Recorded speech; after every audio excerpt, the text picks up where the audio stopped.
now your host, Walt Disney.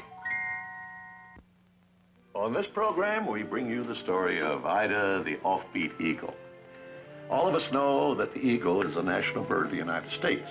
We see it on the backs of coins, on the fronts of buildings, on top of flagpoles, and in the center of the Great Seal. But did you know that it took 6 years to decide that an eagle would be the symbol on the Great Seal? Right after the signing of the Declaration of Independence in 1776, a committee was appointed to select a design. John Adams, Thomas Jefferson, and Benjamin Franklin.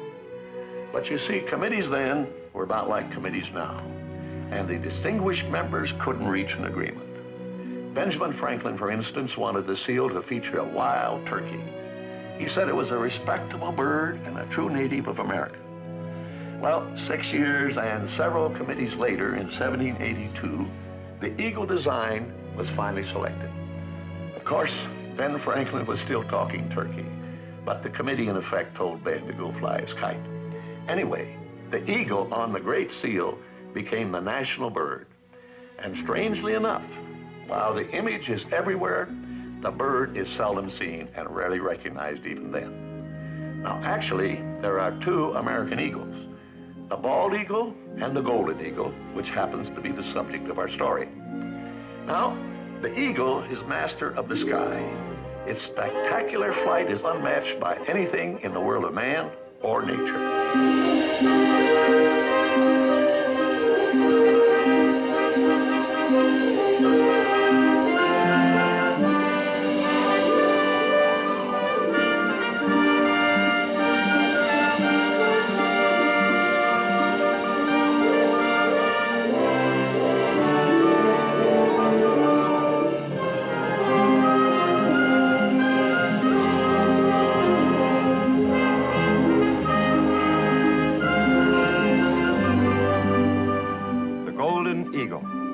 Once sovereign of the skies above the northern half of all the earth. Today, the golden eagle rules only in small domains of wilderness. In the western United States, a remote stretch of the Snake River is such a kingdom.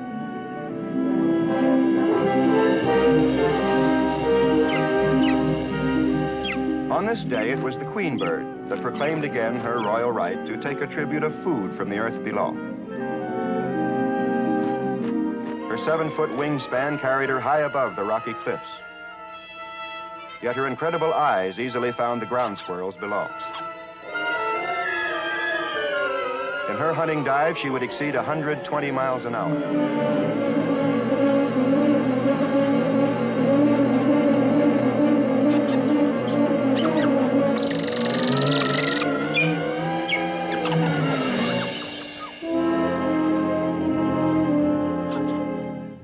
It is nature's decree that the golden eagle take her tribute wisely and only as needed. For this queen bird, the need was urgent.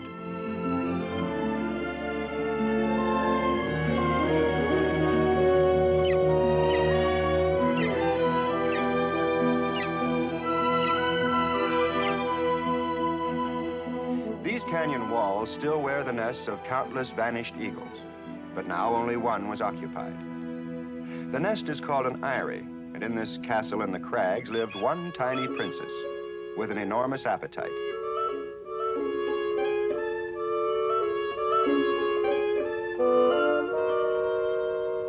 In the normal course of blessed events, the queen eagle hatches a prince as well as a princess.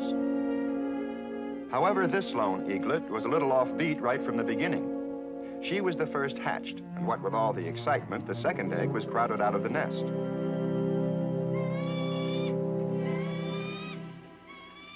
There was another member of the family, though. Now the kingbird announced his homecoming with a fine display of aerial prowess. He was inviting his mate to leave the nest. The queen would accept the offer. In the nursery, her mate would take over, and she welcomed the chance to stretch her wings.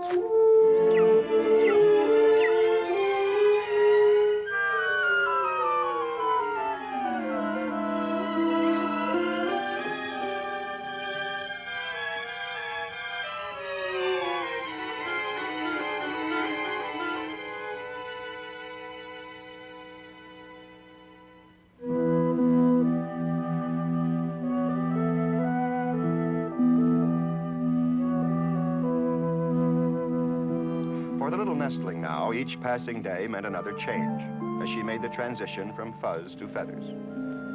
And in the normal course of things, 10 weeks and 10 pounds later, she'd become a full-fledged eaglet. Then one day, square in the middle of her well-ordered life, fate dropped a whole tangle of trouble.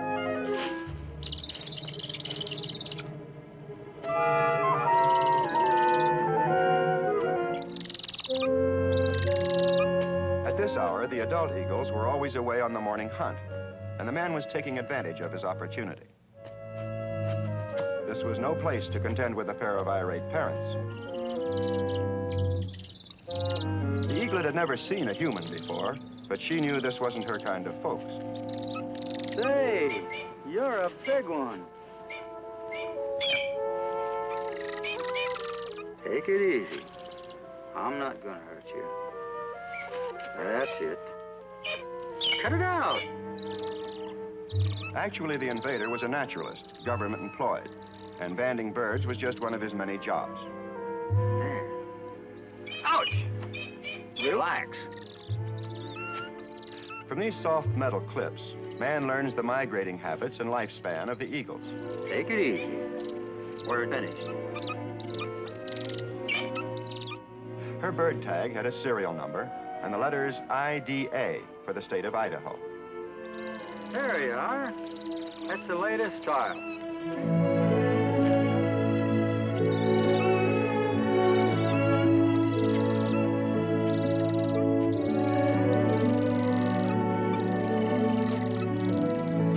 For the naturalist, it was just a good morning's work. For the eaglet, good riddance. For the bull snake, a good ledge for sunbathing. Of course, the naturalist couldn't tell a harmless snake by touch. So when he touched it, he tossed it.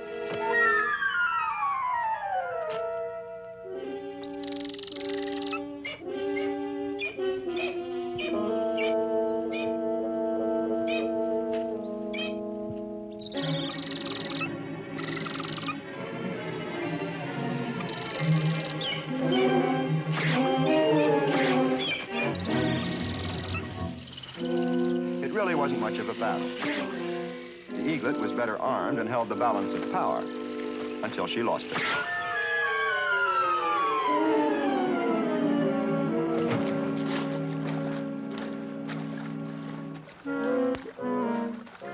Now it's likely this was the first eagle ever that learned to swim before she learned to fly. And this was only the beginning. Next, her island of safety turned into a driftwood raft, and that really launched her career.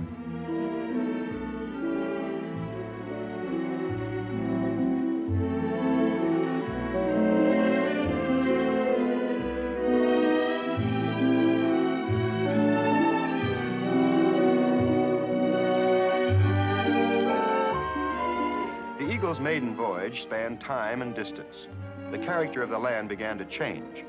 And by mid-afternoon, the river met the works of man.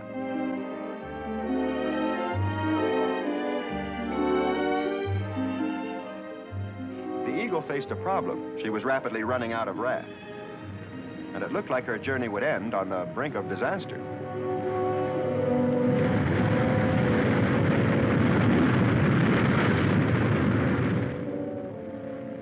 Well, she had a choice.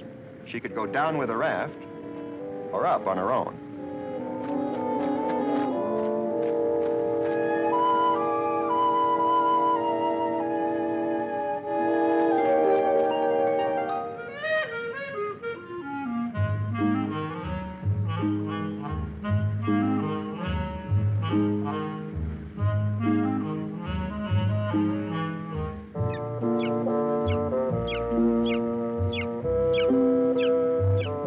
This was Turbot, the dam keeper's assistant.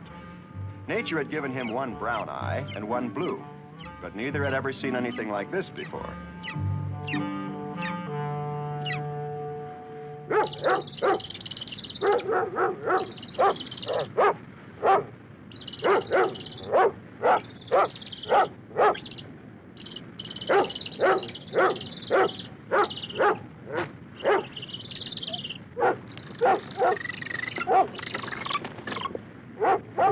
The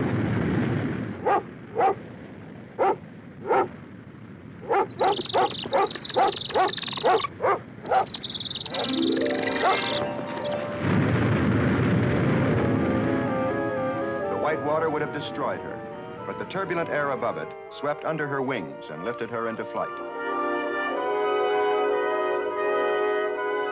Then she caught an updraft, and it carried her above the cliffs.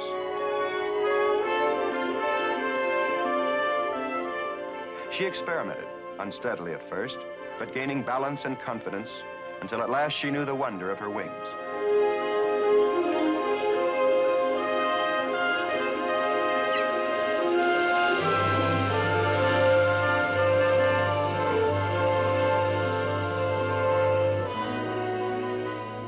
It was her instinct now to return to the nest where she was born.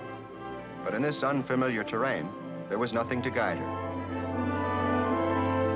By sundown, she was hopelessly lost. She found the rim rocks of a foothill valley. Here, a long, trying day ended.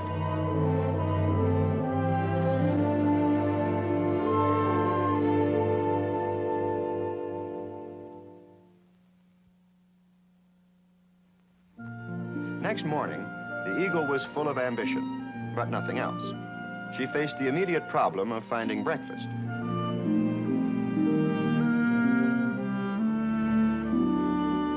To her, smoke was movement. Movement was life. Life was food. And that was correct, up to a point. Only the food here was breakfast for one genuine 100% hermit, Uncle Billy Kip. On his little ranch, the working day always began in exactly the same way, at exactly the same time. And Rufus was the official starter. Morning, Rufus.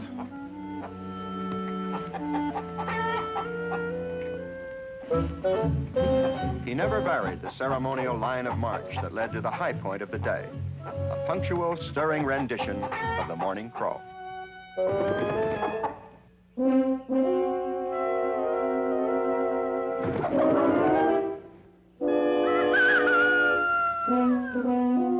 Just a little warm up there. Now for the peak performance on the ridgepole.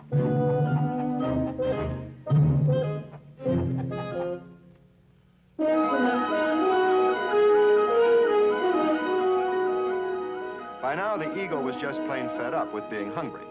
It was time for action. And down below, it was time for the clarion call.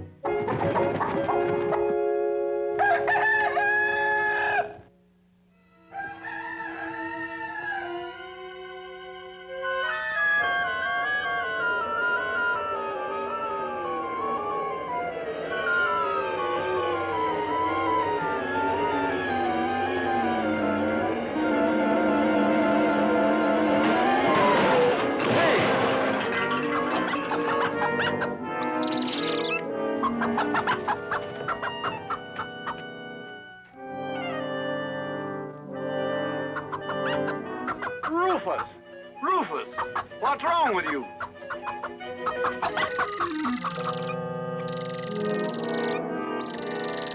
Uncle Billy didn't know much about eagles and cared less. He'd handle this in a hurry. You nasty buzzard, trying to kill my Rufus, huh? Then he saw the band.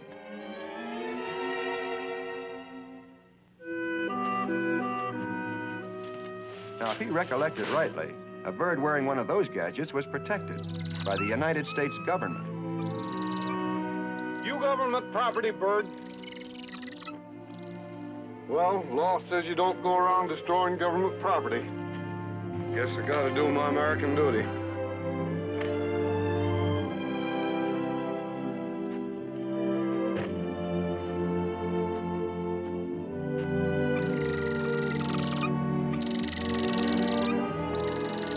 Oh, shut up, you ungrateful buzzard. I ain't gonna hurt you.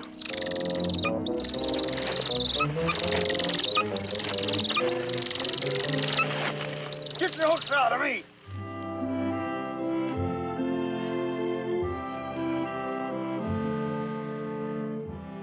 Ida, kind of a pretty name, 'cause that's an ordinary cuss. So she was named Ida, just like it said on the band. Now, Uncle Billy's biscuits were case-hardened and drop-forged, but he did tie a good bandage. He'd done a bang-up job on that bunged-up wing, but he sure didn't know how to treat an eagle's stomach. Too dang finicky to eat my biscuits, huh? Well, that proves you don't know nothing. Here, have a prime chunk of venison, you highfalutin buzzard. Hey! You nasty-tempered devil. You got me once already.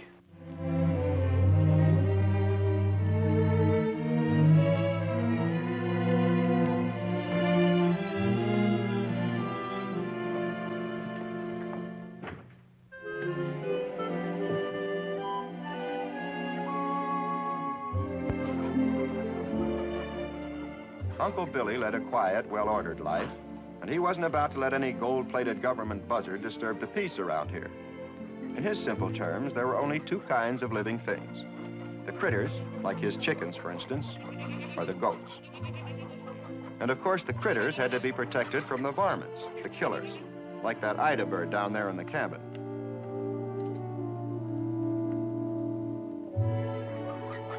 Well, for several days, the ranch operated on a sort of hit-or-miss schedule.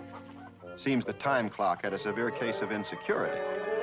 Come on out here, you chicken-hearted rooster, and get your feed. Come right down to it, though, maybe Rufus had the right idea. Nobody would rest easy around here until that eagle was healed up and headed for home. Listen to that. She's just itching to get out here and get her meat hooks into you chickens.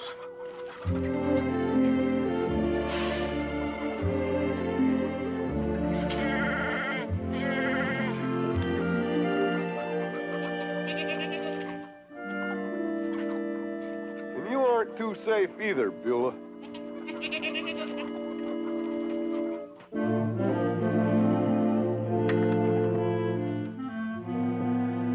Get off my chair.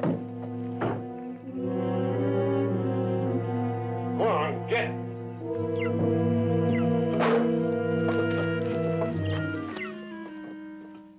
Of course, it was typical of Ida.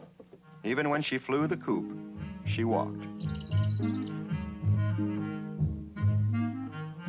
Question was, could she manage a takeoff? The billy goat came up with the answer.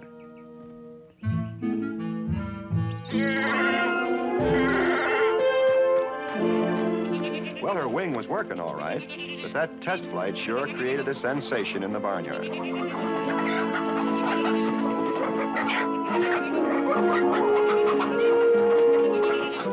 Gangway for Rufus.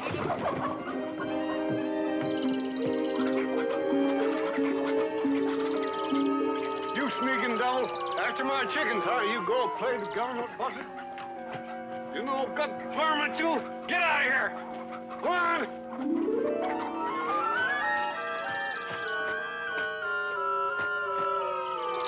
Hey, look out! Ida actually was obeying a defensive instinct. Anything that came flying toward her would be met with extended talons. And if she couldn't eat it, she'd just drop it. Well, what do you know? Old Fuss and Feathers wants to play. Catch this. Atta girl.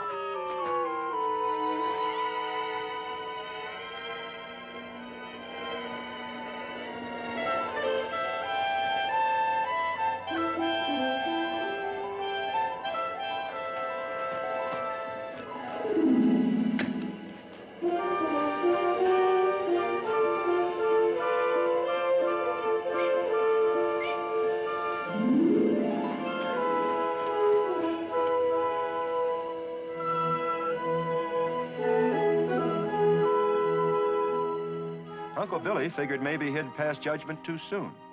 Sure looked like she was just out for fun and enjoying the game.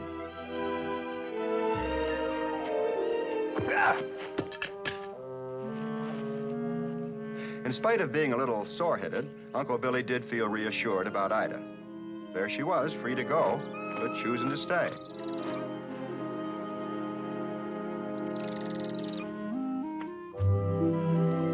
Uncle Billy Billy decided he'd take a chance. Give her the run of the place for a while. Of course, that could be a little rough on Rufus.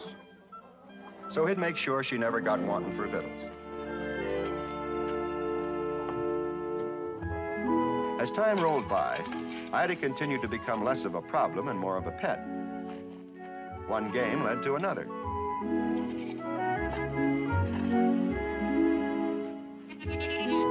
Uncle Billy soon discovered she was a wise bird for sure. No trick could keep her from the treat.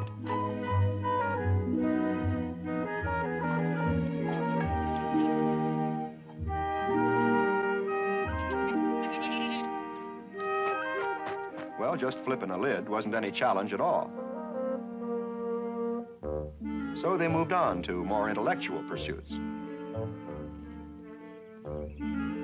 Now, Uncle Billy was a master at the shell game shuffle, but Ida beat him 6 times in straight sets. See you do that again, you overgrown coot.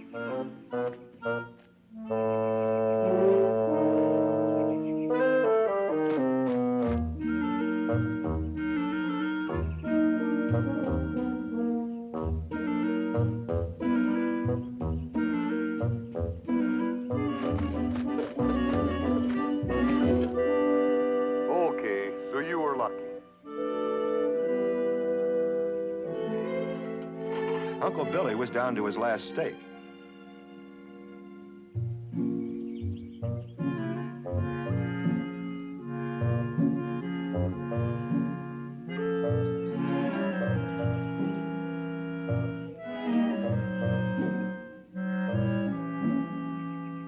Stop your peeking, you sneaking varmint.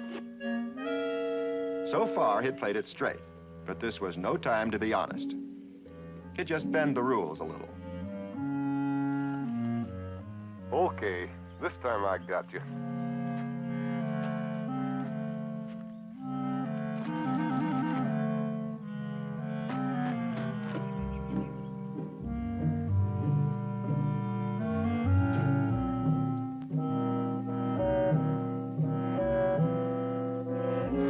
I don't believe it.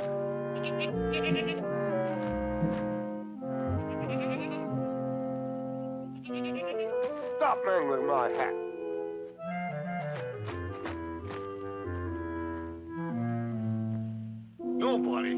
Nobody can be that good without cheating. And even if you could, it wouldn't be fit for a bird to know more than a man.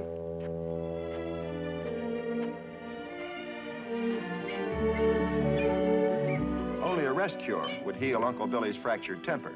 But Ida was eager to go on with the game. She didn't know it was over. She'd found food under that hat before. Why not again?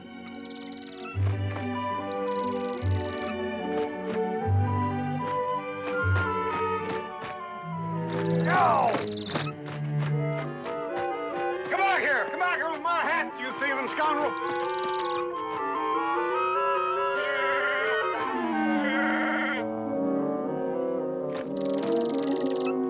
Drop it! Drop it!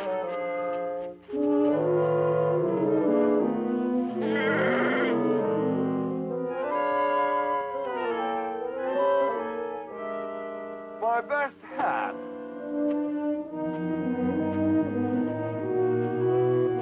Just don't panic. Go mess with varmints.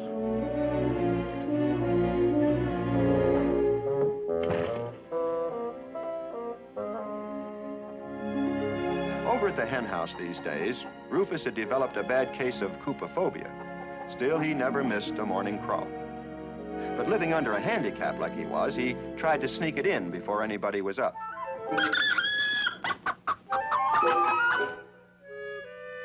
Well, the day was officially open now. But where was that smoke signal that said breakfast? Ida was getting impatient.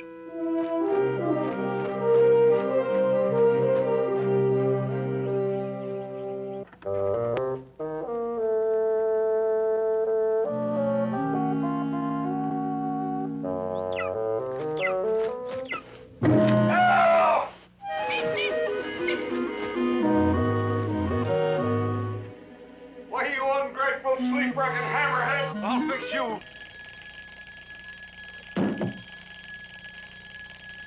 Saved by the Bell. This was the day Uncle Billy had planned to go to town for winter supplies. He was pretty sure he could trust Ida now, but when he wasn't around, he figured to play it safe and keep her shut in for the day. Now, Uncle Billy had left her 3 square meals, but she'd rounded them up into one good breakfast. She was hungry again before Uncle Billy finished his countdown and blasted off from the launching pad.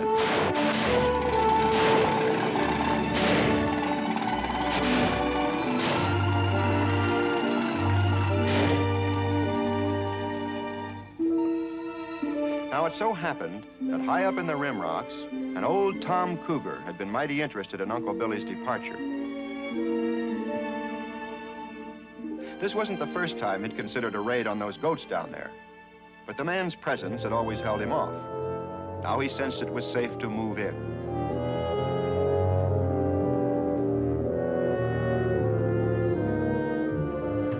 The old cougar wasn't the hunter he used to be, but that didn't matter. Today he could take his time, take a goat, and take to the hills.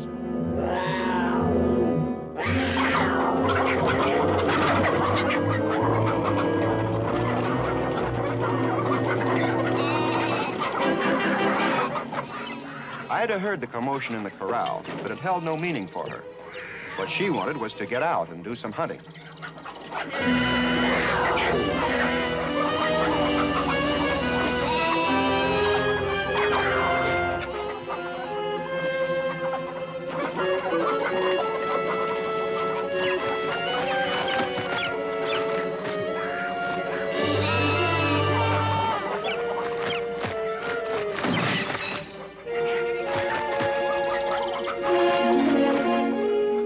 Had always considered the little ranch her personal domain, and now for the first time she saw the cougar. A fierce instinct sent her driving down to defend her territory.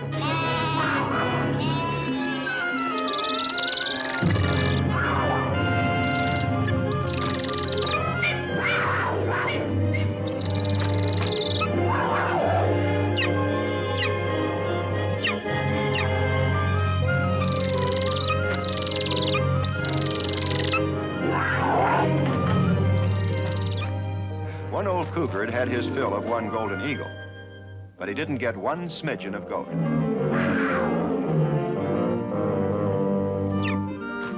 Though Uncle Billy would never know it, the lives of his critters was Ida's farewell gift.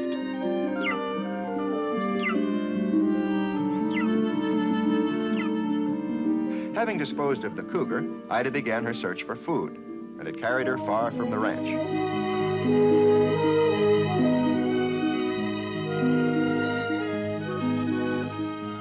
By mid-morning, she still had found no game, and then a flash of movement below.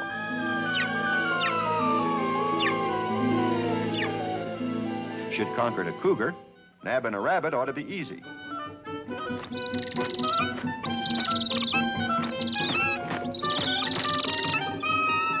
Well, nobody had ever told her she wasn't supposed to run him down.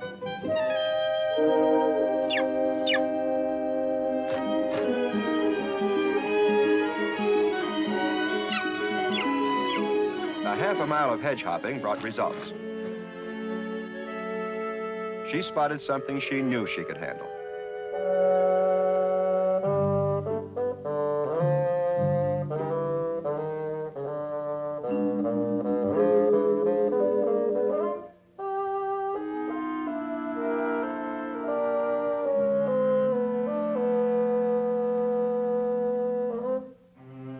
She'd really hit the bottom of the bill of fare, and it only sharpened her appetite. As Queen of the Sky, she was entitled to a more royal menu. She continued to search for it.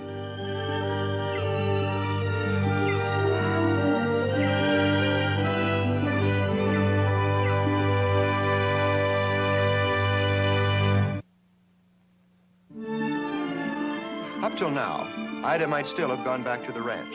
She hadn't yet reached the point of no return. But she had come to a turning point in her life.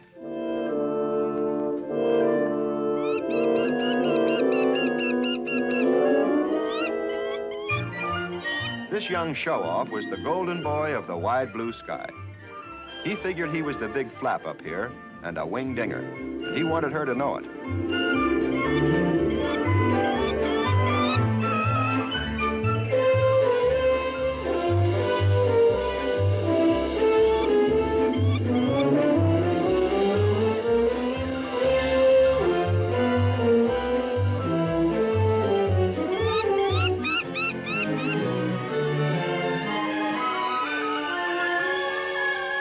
Now for the grand finale. It'd give her a real pinion rattler.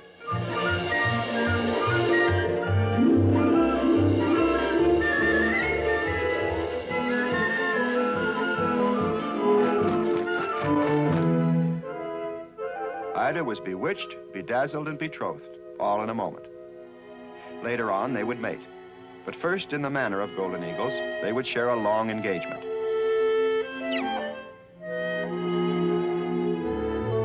Now the male eagle led the way into the air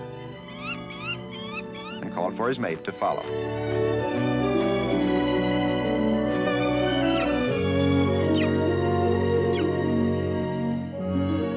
The male was a true high country eagle, and it was to the tall peaks and early snows that he led Ida.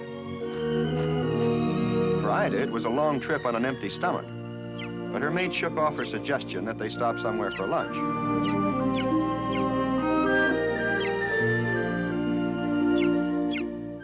Well, she was going to drop down and do some hunting. Let him stay on his straight-through schedule.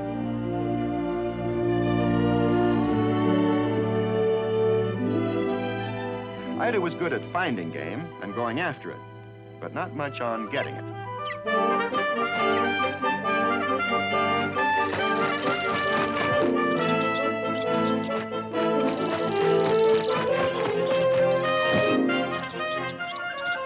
She wasn't even a match for a mouse.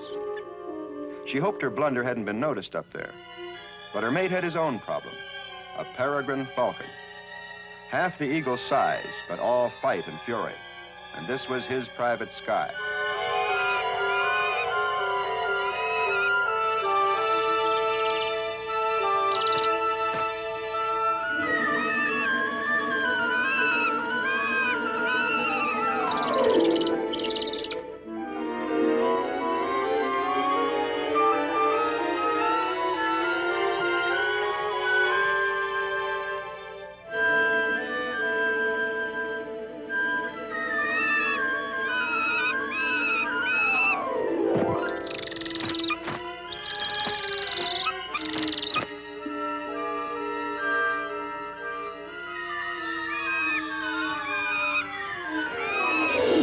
Another hit.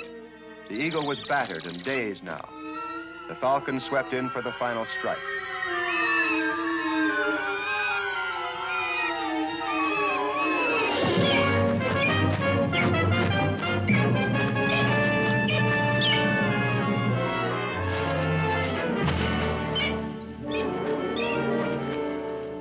The ledge that saved the fallen eagle was well below the falcon's high domain. There would be no return.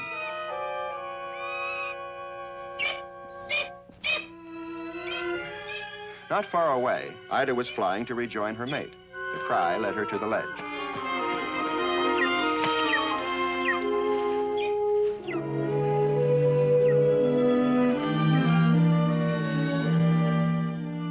In the male eagle's body, bone and muscle were bruised and torn. Ida sensed that she must hunt for both if they were to survive. In a gesture of cooperation, nature sent them a jackrabbit. And to Ida, at last, she gave the needed skill.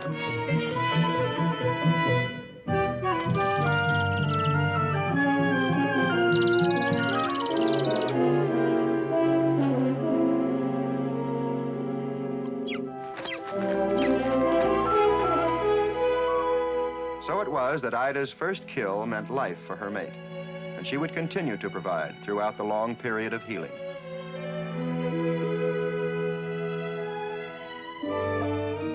The big snows moved into the high country.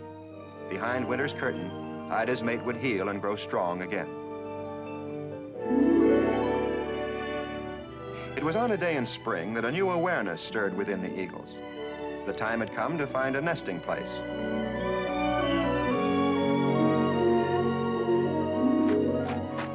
This would be Ida's choice. the male would follow her lead.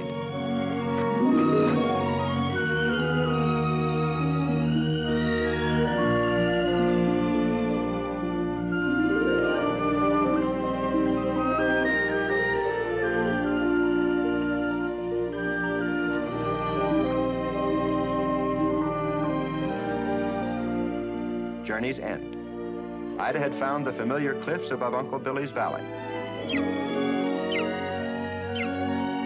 It was here that her mate caught up with her.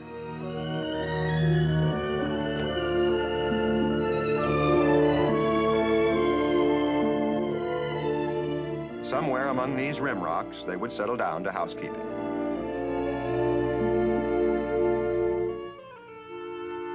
Ida knew just what she was looking for, and she found it.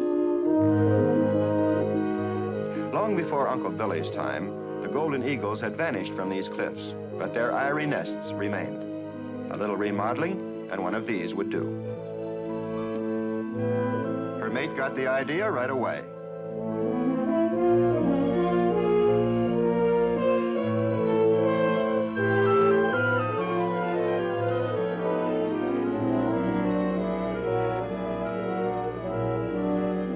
Remodeling would be a cooperative effort, though.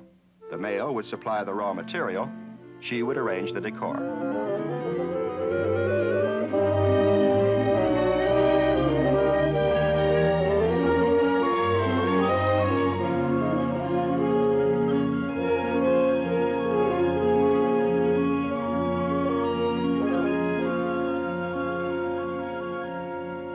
In the course of their nest building, it was inevitable that the eagles would fly over Uncle Billy's ranch from time to time. And of course, he spotted them. He figured one of them might be Ida, but even so, she'd gone back to the wild and wasn't to be trusted anymore. It couldn't be a worse time for eagles, what with nannies dropping young'uns right and left. Of course, as long as they stayed close to home and mother, the kids would likely be safe enough. So Uncle Billy decided maybe he was worrying a little too soon. As it turned out, though, he was worrying a little too late, because Nipper here already had plans for a breakout. He was the oldest kid and the biggest. For his first great adventure, he decided to climb that mountain, just because it was there.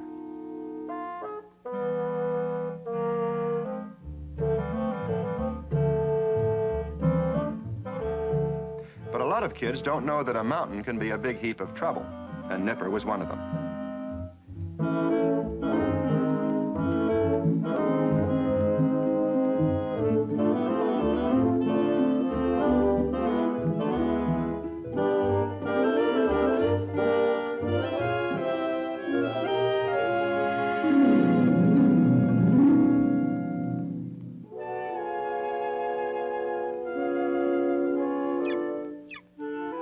Of course, Nipper hadn't been overlooked by the eagles, but they decided he was harmless and went on with their family affairs.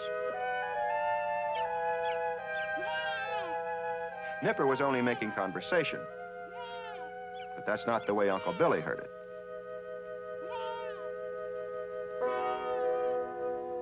Oh, don't tell me I've got a goat up in them rocks. A meat-hungry eagle after it.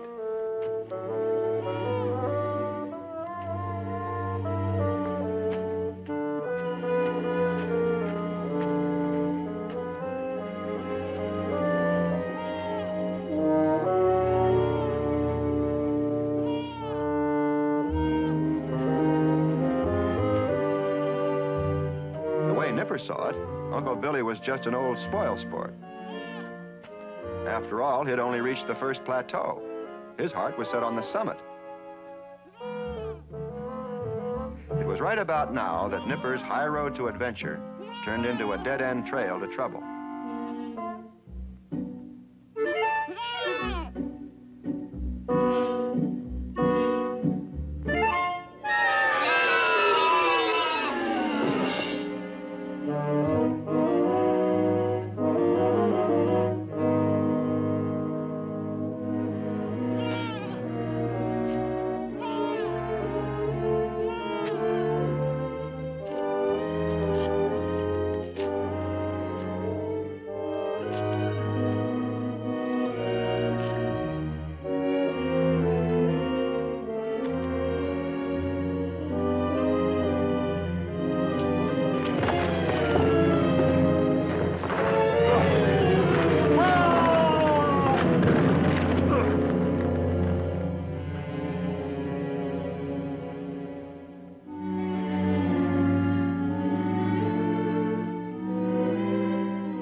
was 1,000 feet to the valley floor.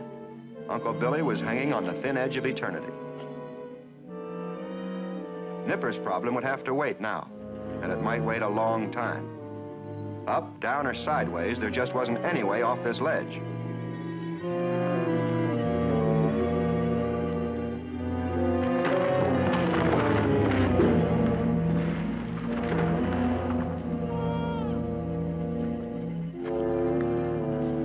Maybe Uncle Billy wasn't so lucky after all. The long drop would have been a lot quicker.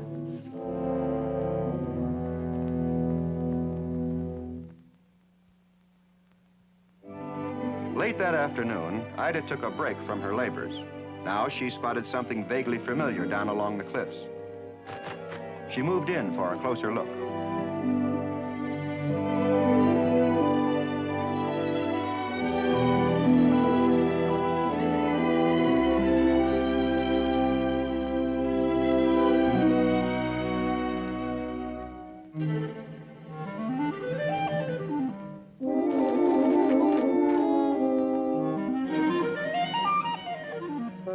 Uncle Billy had an idea. There was a good chance his boot would snag among those rocks up there, but he just couldn't swing it around that overhang.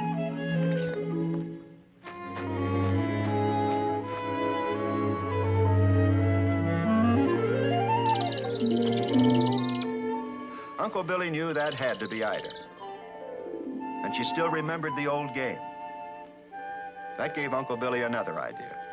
There was just a chance she might be his skyhook off of this ledge.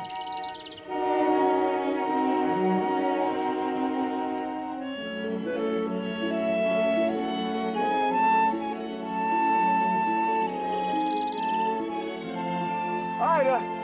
Come on, Ida! Come on! Come on, girl!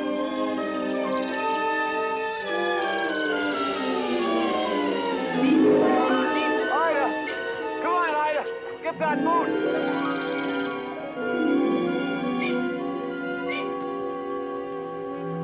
Once more, Ida! Come on, try it again! Atta girl. It was a lucky drop, but Uncle Billy's luck just wouldn't hold.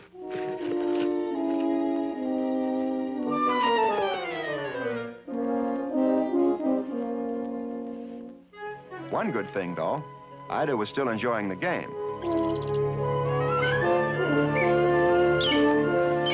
Come on, Ida! Get that boot!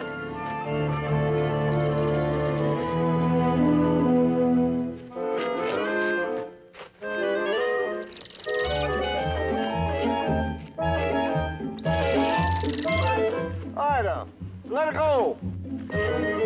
No, sir. She'd worked hard for that boot. Let go, Ida! Come on, let go! Doggone it, Ida, let go! When Uncle Billy won the tug of war, Lady Luck finally lined up on his side. Now Ida remembered she had a nest to finish, and the time for games was over.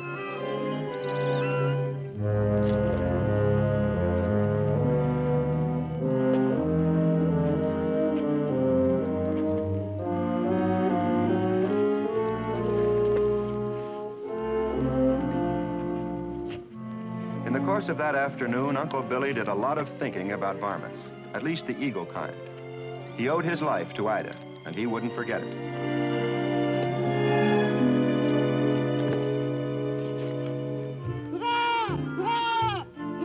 Quit your bellering so I can get you.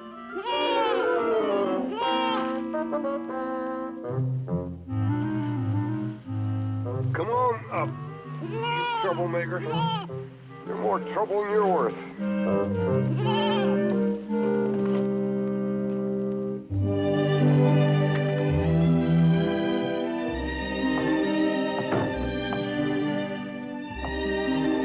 Well, the way Uncle Billy saw it, he could stop worrying now. As long as there was plenty of game in the valley, it wasn't likely those birds would ever bother his goats. As for Rufus, a little full coverage eagle insurance put him right back on the peak of his glory. In Uncle Billy's world, then, all was well. He had his piece of ground, his patch of sky. And to top it all, his own private spectacular. It was staged by Nature Daily, the aerial ballet of the Golden Eagles.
Soon now, there would be new life among the crags and young wings over the valley. And so in the end, a queen of the sky would fulfill her royal destiny.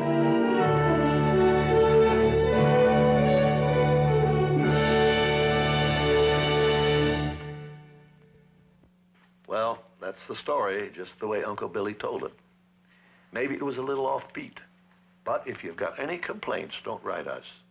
You write to Uncle Billy Kip. His address is somewhere in Idaho.